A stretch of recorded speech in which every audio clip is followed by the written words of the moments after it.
Here's a company that stock rose almost 2,000% in just 12 trading days. It's a company that's been losing money for years. It's been closing stores, but yet saw its market cap go from about $1 billion to over $20 billion in a short period of time. The interest in GameStop came from a social media website called Reddit. And most recently, Reddit's been a hub for speculative day traders to make bets on stocks. It quickly spiraled into a frenzy that saw this stock price go to levels that no fundamental analysis would justify. So how did such a small company disrupt the broad markets? There were investors that weren't just buying the stock outright, but they were also using the options market to do this.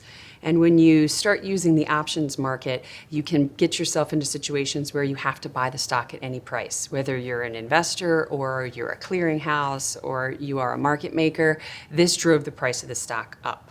And then it disrupted the hedge fund market. Hedge funds use something called leverage to enhance their returns. And when volatility in the market is low, you can increase that leverage. But when volatility in the broad equity market rises, like we saw during this GameStop frenzy, then they have to reduce leverage. You saw some hedge funds having to just sell even good quality names in order to reduce the leverage. That's why you saw indices like the S&P 500, the Dow Jones Industrial Average, see very volatile days, and they don't even have the company GameStop in their indices. Volatility has settled in the markets. These online trading sites have lifted restrictions on select names, and hedge funds have secured liquidity. Going forward, we think that you're going to see the regulators are going to be involved in this. They're going to want to make sure on these retail trading platforms that those investors that are using options to leverage their positions are qualified to do that. And you may see hedge funds change the way that they release their positions. They may do things in a little bit less transparent way so that they're not a target of social media speculation. So what are some of the lessons that we learned from the GameStop frenzy? Get-rich-quick schemes have been around for centuries. We could highlight so many of them.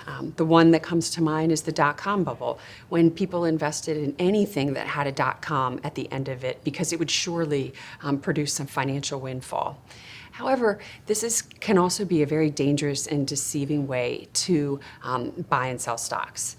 The trader that goes into it gets in early. The stock price goes up. They're lucky. They get in, they get out. They've made a great profit. And what's damaging to those types of traders is that they think this is easy and this is how investing in the stock market can be. And when in fact it's just luck, and it's not how it is going to be in every investment that they make. And then there's those traders that have the fear of missing out, and they see a stock price going up and up and up, and they have to get in because they're going to miss out, when in fact they end up getting in at the top and then only to see their entire investment decimated. It's very important to remember there's a difference between being a true investor and being a day trader. A true investor looks at underlying fundamental analysis. They do due diligence. Their portfolios are diversified. This produces long-term investment success. Being a day trader and selling and buying a stock off of stock tips that come from people that have no investment knowledge is a very dangerous game to play. We think that part of this GameStop frenzy is a consequence of the pandemic. People are stuck in their homes, they're given fiscal stimulus checks, they're on their computers all day, and social media has such a big prevalence in everybody's life that this is just another consequence that we're seeing to being locked down. Sheer boredom. Now we think as the world starts to normalize that people will get back to investing the appropriate, the disciplined, the responsible way.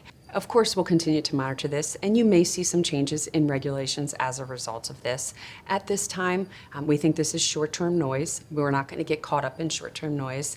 We will continue to invest looking at underlying fundamentals and doing the appropriate due diligence.